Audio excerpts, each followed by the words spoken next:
principals in the past. One of the sisters now is a social worker. Sister Cecilia is now head of school down at St. Gertrude. So they have their big P, their way of life, but they're adding another profession, little p, that is producing lots of good fruits for others. So big and little letters, but all going together. So I think of it, I like metaphors. I'm walking that merry path, but I've got on my oblate shoes. How about that? Okay. So oblation is a vocation, but not one of the big V's, it's one of the little V's. Next question, monasticism.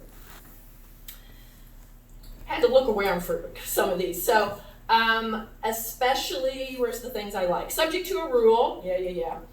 And the object is different. The objective of a monastic is different from the majority of the world. And using organized self-discipline. I like that.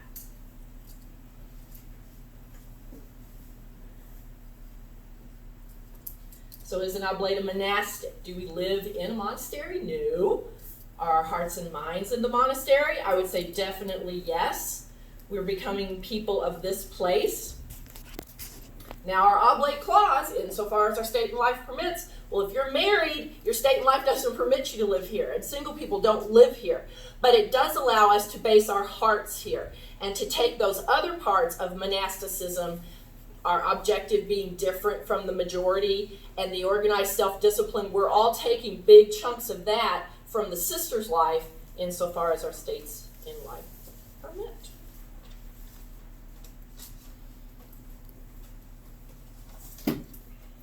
Last one's easy. What's a Benedictine? I didn't even have to look that up. It's follower of Saint Benedict, now through his rule. Yeah, that's an easy one. So, are we Benedictines? The sisters have the Benedictine way of life, and I think the oblates are using Benedictine's guide to life. The sisters are, hitting every page, but the oblate, insofar as our state of life permits, are using all the biblical principles to guide our Christian life on our path to holiness. And we've talked a lot about how the rule of Saint Benedict is so very flexible and can be used in all states of life. And we've talked before, I'm sure it's probably even in our new handbook, but other, like the Dominicans, there's a first order, a second order, and a third order, but Benedict doesn't need that because we can take that rule and use it in the way our state and life permits. So we're lucky. We've got a great rule that we don't need to change, and we can still use in our lives. So far, so good? Okay. So this was kind of general oblate stuff. So then we have to do the specific, what brought me here, what keeps me here. And yes, I actually need notes for this part. So let's start where I'm a married mom, I've got 3 children, and I'm a parishioner at St. John in Warrenton. That was my state in life. There was an ad in our church bulletin for the Holy Days and Holidays sale. And I saw that and I thought, ooh, it's at St. Benedict Monastery. We could go inside a monastery. That sounds exciting. So I asked my mom, you want to go shopping in a monastery? And my mom said, absolutely, Christmas shopping, here we go. So we come in the monastery, and I don't know what I was expecting. I knew the monastery was here, but I think I'd been in the school, but I hadn't been in the monastery. So I don't know exactly what I thought, but it wasn't cold, and it wasn't Gothic, and it wasn't anything like that. And I remember this very specifically, feeling super comfortable here, very welcome, even though I didn't really talk to a lot of the sisters. I mean, I'm sure somebody said hello, but I just had that feeling that I still have when I walked through the door. I had that feeling coming to the sale, buying the things. Now here's the thing. I bought some stuff and it was wonderful and I took my little bag. My mom bought some stuff and she paid with a check, which means her address was on it. She lives with us. So we got on the sisters' mailing list. And a couple months later, the Bristol Bulletin showed up. And in the Bristol Bulletin, are you following the dots? In the Bristol Bulletin was an article about oblate meetings. So, going from my wow, I feel really comfortable, I think I'll go to an oblate meeting. So, vocare, the root of vocation is to be called. That's a lot of dots to connect to get me to an oblate meeting, I think. my mom and her check and the thing and the mail, you know, it's a lot. So I do feel called for sure. And I went to an Oblate meeting. My first Oblate meeting was Sister Lawrence Booker's last Oblate meeting. Anybody remember Sister Lawrence? Yes. Yes. Sister Lawrence she's German. She reminded me of my grandmother, who was also German. She carried herself the same way. I was kind of, I like seeing Sister Lawrence around. Just like, oh, it's Granny Hall. She kind of acts the same. All right, so it was her last meeting, and she introduced us to our new incoming Oblate director, which was Sister Eileen. Anyone remember Sister Eileen? Absolutely. So Sister Eileen gets up and she introduces herself, and she says, I'm new, and I'm going to need help, so if anyone wants to volunteer, please let me know. Well, you always hear if you want to join a new group and you want to, get to know people, you should volunteer. Now, if you don't know Sister Eileen, then you're not hearing in the background, dun, dun, dun, because I walked up and went, hi, my name's Debbie Fanter, and my son's going to kindergarten, so I have lots of time. When you say things like that to Sister Eileen Heach, you become the Oblate office manager. Also known as? Hang on, it's coming. Don't get ahead of me, Miss Kathy. Sorry. So I did help Sister out, and when did I make my oblation? Well, there you go, 2004. I had to dig around for this picture, but I found it. So I started working in the Oblate office, and I became a regular volunteer, and Kathy knows. We were the Sherpas. That was from Sister Eileen. Us and Tenzing Norgay did the heavy lifting of Oblate. And I couldn't find the whole gang, but this is me and Margarita Riggi. It's the only picture I have of Sister Eileen. This was after she was sick when we went upstairs. We were told not to bother her. Side story, we were told not to bother Sister, and I was here just working in the office. And I walked from there, like through the side garden and up in the window. And it was Sister Eileen, and I was like, hi, we're not supposed to run. She went like this. It's like, okay, so Marguerite and I had to go up. But anyway, so we helped her. Marguerite worked on the newsletter long ago, and I worked in the office and worked on the computer, because the only place I'm a computer expert is standing next to Sister Eileen in the Oblate office. But we started to digitize things. Everything was just in files from Sister Lawrence. And we really had nice mornings with Sister Eileen. I also began my music ministry because she knew I had been the music director at St. John. So we had Mass on Oblate mornings, and I would play for Mass sometimes, and the Oblate ceremonies like I do now. So that started that ministry. I will take credit for one thing. The entire Oblate file, let's say 98%, of the Oblate file was in the O drawer. And I came up with the concept that maybe Oblate finances could go under F, and Oblate ceremonies could go under C. Perhaps we could assume that the entire file was Oblate, and we could subdivide that. It was a crazy idea, but Sister Eileen went along with it. I will take total credit for that. You're welcome, Kathy. And I know how hard that was to It was very much hard, yes. A, B, C, D, O, P, Q, R, S, U. All right. So, things that I find most helpful, things that keep me here. When we have all our meetings and we study the rule, I kind of think about it, I'm Catholic, and there's the Bible, and there's this whole world of stuff. And no matter how fast I run, I can't, even begin to juggle, So Benedictine is giving me a focus, helping me just take a manageable chunk rather than the whole, thing. So things that I love in the rule especially, I like the Steps of Humility. There's a couple really good books. If you want to ask me, I can tell you about them. That's a very manageable step to step to step that I like.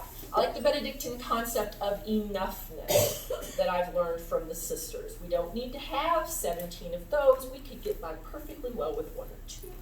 I like that. I like obedience, and that's a new one, isn't it, for all of us coming in here. I like Sister is in charge of this thing, and Sister has asked me to do this part. I am this cog, and I do not have to worry about the whole project. I just have to do this part, and I just have to do it the way Sister wants me to. when you're the music director at St. John, you do it the way you want to do it. And now I'm doing music here the way Sister wants to do it. Do we practice as much as I did at St. John? No. Do we practice as much as maybe Debbie's comfortable? No. But I do what they want me to do the way they want me to do it. And in a way that is so freeing. I'm not responsible for the whole world, and I don't have to be looking over to make sure that everybody's doing their thing. I just have to do my part. So I recommend a little obedience to everyone. And the Liturgy of the Hours, I don't think I'd ever really heard of that before I came to the monastery. And if you're really, when I'm really good and I'm really plugged into it, I like the rhythm of the day, the rhythm of the seasons. Hey, it's Saint, let's look up that saint and see what that guy is all about and what this lady has done and why is she in the calendar. I like that a lot. So those are some of the biggies that I like. And isn't that all requiring the focus and the dedication? Isn't it bringing me joy, which helps me produce good fruits? Oblates need to find a way to produce those good fruits, to contribute to the world and to the monastery as part of our road to holiness. So, in the beginning, when I was with Sister Eileen, she was also really good at introducing you to everybody. So I got to know the sisters one by one, and they got to know me. So being here, being a monastic in this place, I sometimes would be asked, hey, Debbie, maybe you. So I was trying to think of all the different weird things I've done. I've done baking for the Holy Days and Holiday Sale. I've done baking for other things. I'm kind of the birthday cake lady now. I've driven sisters places they needed to go. A year ago last summer, I was house mother when the Gertie girls came up in the summer from St. Gertrude's, I don't know what they call it, Wonder Week or something, but they needed someone else to help stay in the guest house. So, hey, Debbie, could you, so I came and did that. I've written reflections for Lent. I've gone to Oblate conferences. I've been in the choirs. My children have been in the choirs. My children have done music here. Mary used to hang out with Sister Pat a whole lot and garden and do things like that. And then the music ministry. So I've done lots of different things just because it's kind of like, hey, Debbie, you're here. Could you possibly? And then this all kind of led to a couple years ago, I was encouraged pretty heavily by a couple of the sisters to apply when the teaching position of music teacher opened up at Lytton Hall School. So I'm really happy to see Benedictine Sisters of Virginia on my little paycheck. And I'm really happy that if I'm going to be a teacher and I'm going to be a Catholic school teacher, to be here contributing to the sisters' school. All the schools are good, but it's really nice. I really like being here and also kind of helping the school be a little more connected to the monastery. So that strong feeling of suitability that I think was on one of those definitions has come through in all these different opportunities that I've had because I'm a person of this place and I'm around, and things kind of happen. I do want to finish telling you one very specific volunteer story because it's just because I'm around and available and know some people. So let's get very specific before we close. And I want to get my details right, so I have notes. All right, I used to teach in Culpeper at Epiphany Catholic School. And in the spring, on a Saturday, they have a fun fair, whatever it is, games and snacks and junk and the kids. And of course, the teachers get to volunteer at that. And my nice husband, he even volunteered.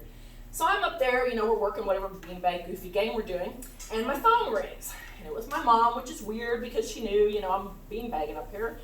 So this might be an emergency, so I run off, to answer the phone. And she said, one of the sisters from the monastery has called, and she wants you to call her right back. She kind of sounded like this was important, and I thought, what? So I said, well, who was it? And she left, but it was Sister Anne Marie. And which really made me weird, because I was like, I don't even think Sister Anne Marie has my phone number. What in the world? So I went out and said, I need to go return this call. This is kind of strange. It was a little worrying. So I called Sister Anne Marie back, and she relates that there is a situation developing at the monastery, and it is a time-sensitive situation. And no, it didn't go off. Did it? Don't go off. And could I come pick her up? And I said, well, I'm beanbagging. I'll be done 12. That's when the shift's over. I said I wasn't going to go out to lunch, but I understand what's going on. I'll be there. So I told my husband, and he was like, oh yeah, cool, yeah, lunch is over. So we do our beanbag things. We're done at 12. We zoom out, drop him off in Warrenton, no lunch, come here to the monastery, grab Sister. She's ready to go because she understands it's time. We get in the car, we get back to my house, and we did, in fact, make it in time. Because the situation was, phone lines were hinky, satellite was out, DirecTV did not work. It's March. NCAA, we're down to 32. Duke is tipping at 2:48 p.m., followed by Indiana at 5:15. No break in between. I got her there in time. And the Holy Spirit does provide. Duke won, who cares? Indiana beat Kentucky. Kentucky, by the way, has taken their basketball and gone home. They won't play with Indiana anymore. So, we bake cakes, we drive cars, we play music, all together now. Oblates. We do what needs to be done. I love it.